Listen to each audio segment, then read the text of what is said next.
அமெரிக்க அதிபர் Donald Trump தனது ஆட்சி காலத்தில் பல்வேறு நாடுகளின் பொருட்களுக்கு இறக்குமதி வரிகளை அதிகரித்து மாபெரும் வர்த்தக போரை தொடங்கியுள்ளார்.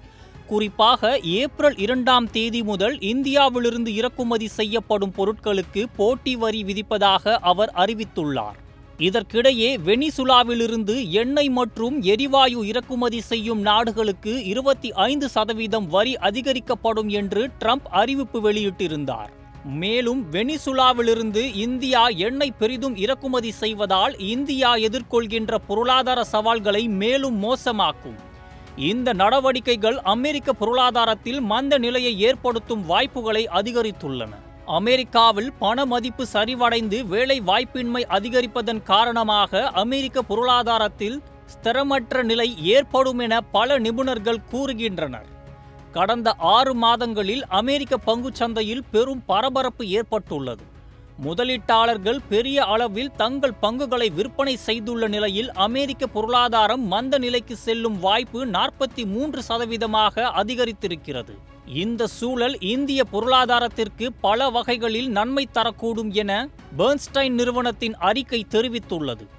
இந்த நிறுவனத்தின் விளக்கத்தின்படி அமெரிக்க பொருளாதாரம் மந்த நிலைக்கு சென்றாலும் இந்திய பொருளாதாரம் அதனால் பாதிக்கப் போவதில்லை. அதற்கு முக்கிய காரணம் இந்திய உலக பொருளாதார சங்கிலியுடன் மிகுந்த தொடர்பு கொண்டிருக்கவில்லை என்பது. இந்தியா மருந்து, IT சேவைகள், நகை மற்றும் பெட்ரோலிய பொருட்களை அமெரிக்காவிற்கு ஏற்றுமதி செய்கிறது. ஆனால் அமெரிக்க பொருளாதார மந்த நிலை இந்திய பொருளாதாரத்தில் பெரிய தாக்கத்தை ஏற்படுத்தாது என்று நிறுவனம் நம்பிக்கை தெரிவித்திருக்கிறது. இந்திய பங்கு சந்தை கடந்த சில மாதங்களில் சரிவை கண்டாலும் தற்போது மீண்டும் முன்னேற்றத்தை அடைந்துள்ளது. அக்டோபர் மாதம் முதல் 28 மில்லியன் அமெரிக்க டாலர்கள் வெளியேறினாலும் வெளிநாட்டு முதலீட்டாளர்கள் தற்போது மீண்டும் முதலீடு செய்ய தொடங்கியுள்ளனர். இதனால் இந்திய ரூபாயின் மதிப்பு வலுப்பெறக்கூடும். மேலும் 2025ஆம் ஆண்டில் இந்திய பொருளாதாரம் வளர்ச்சியடைந்து வரும் என கூறப்படுகிறது.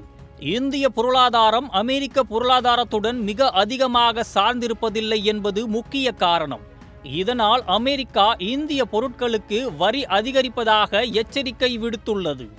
இந்தியாவுக்கு சுயசார்பு தன்மையை அதிகரிக்கும் வாய்ப்பை ஏற்படுத்துகிறது. இதன் மூலம் இந்தியா தனக்கு தேவையான பொருட்களை உள்நாட்டிலேயே உற்பத்தி செய்து கொள்வதற்கான பாதையை உருவாக்கி உலகின் மற்ற நாடுகளுடன் வர்த்தக உறவுகளை மேலும் வலுப்படுத்திக் கொள்ள முடியும். இந்த சூழல் இந்திய பொருளாதாரத்திற்கு திடீர் மாற்றங்களை கொண்டு வரக்கூடும். அதே சமயம் அமெரிக்க பொருளாதாரம் மந்த நிலைக்கு செல்லும் போது இந்திய பொருளாதாரத்தின் நிலை உறுதியுடன் இருந்திருக்கும் என்பதில் நிபுணர்கள் நம்பிக்கை வைக்கின்றனர்.